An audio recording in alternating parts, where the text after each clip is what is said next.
আসসালামু আলাইকুম। আশা করি সবাই ভালো আছেন। আল্লাহর রহমতে আমরাও ভালো আছি। ভালো নাই, তারপর আল্লাহর নাম নিয়ে শুরু করলাম যে ভালো আছি। বিসমিল্লাহির রহমানির রহিম। এখন আমি রান্না বান্না করতেছি। এটা হচ্ছে কালকের রান্না।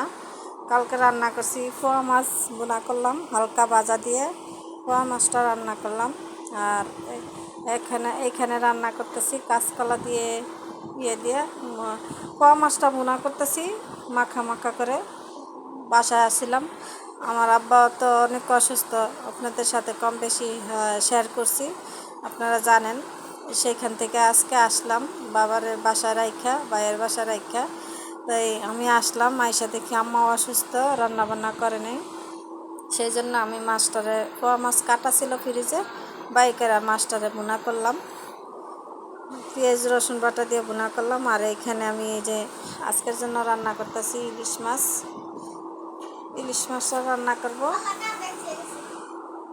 খালার ইলিশ মাছটা ভাজতেছি। ইলিশ মাছটা ভাজা হলে কাঁচকলা পেঁপে আলু দিয়ে রান্না করব। আর রান্না করব গরুর মাংসর সাথে।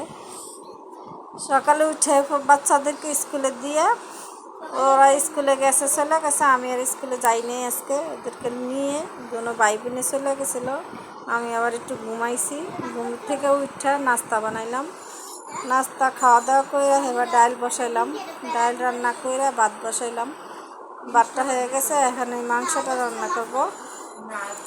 এই মাংসটা এখন গুছায় নিছি, ভিজায় রাখছিলাম, ভিজায় রেখে তারপরে এখন দুইটি পরিষ্কার করে নিছি। এখন একে একে সব মশলা দিয়ে দিব, একে একে সব মশলা দিয়ে দিলাম।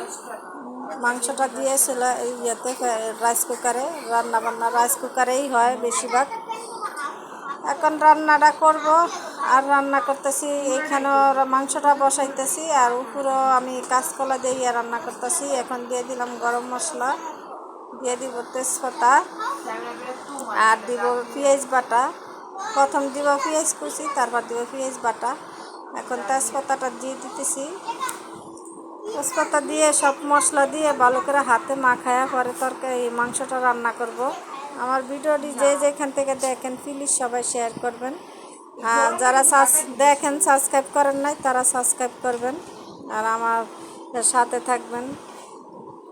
আমি গরিব একটা মানুষ, আমার সাথে থাকবেন, আপনারা ভিডিওটি দেখবেন। আমি এরকম গুছায় কথা বলতে পারি না, তারপর যতটুকু চেষ্টা করি বলার জন্য। এখন আদা রসুনটা দিয়ে দিলাম, আর দিয়ে দিলাম পেঁয়াজ রসুন বাটা, এটা দিলাম, দিয়ে দিলাম গুঁড়া মরিচের গুঁড়া, লাল মরিচের গুঁড়া দিলাম।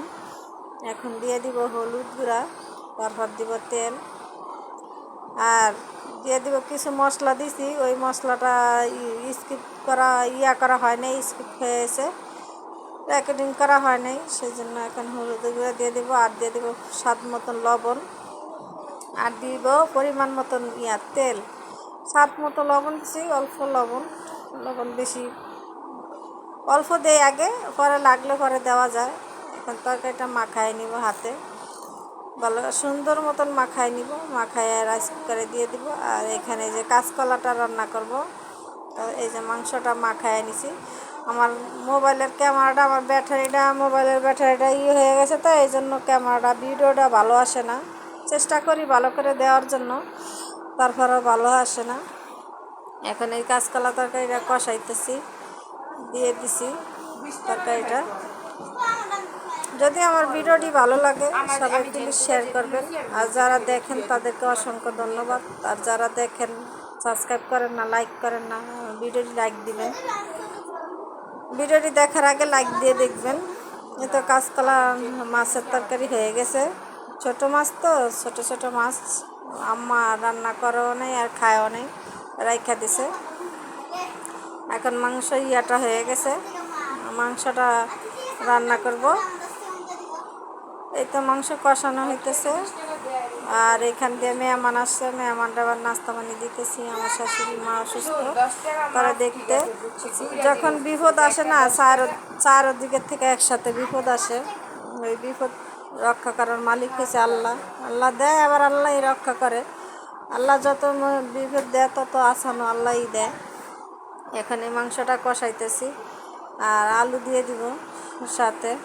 মাংসটা উপরে উঠাই দিছি, নিচে আমার লাড়াচাড়া দিতে অনেক কষ্ট হয়, অসুবিধা হয়, সেই জন্য ওই চুলা অফ করে এই চুলাতে দিয়ে দিছি। এখন এই মাংসটা আলু দিয়ে দিছি, আলু দিয়ে কষাইতেছি। কষায় আম্মারা ডাক দিলাম যে আম্মা দেখেন তো একটু সাদা সাদা লাগতেছে। পরে আম্মা আয়সা কিছুটা মরিচের গুঁড়া দিছে, সেই জন্য কালারটা আবার সুন্দর হয়ে গেছে। এখন এই যে মাংসটা রান্না বান্না, আজকের ভিডিওটি এই পর্যন্ত। যদি আমার ভিডিওটি ভালো লাগে কমেন্টে জানাবেন, আর আমার বাবার জন্য সবাই দোয়া করবেন। সবাই ভালো থাকবেন, সুস্থ থাকবেন। আসসালামু আলাইকুম।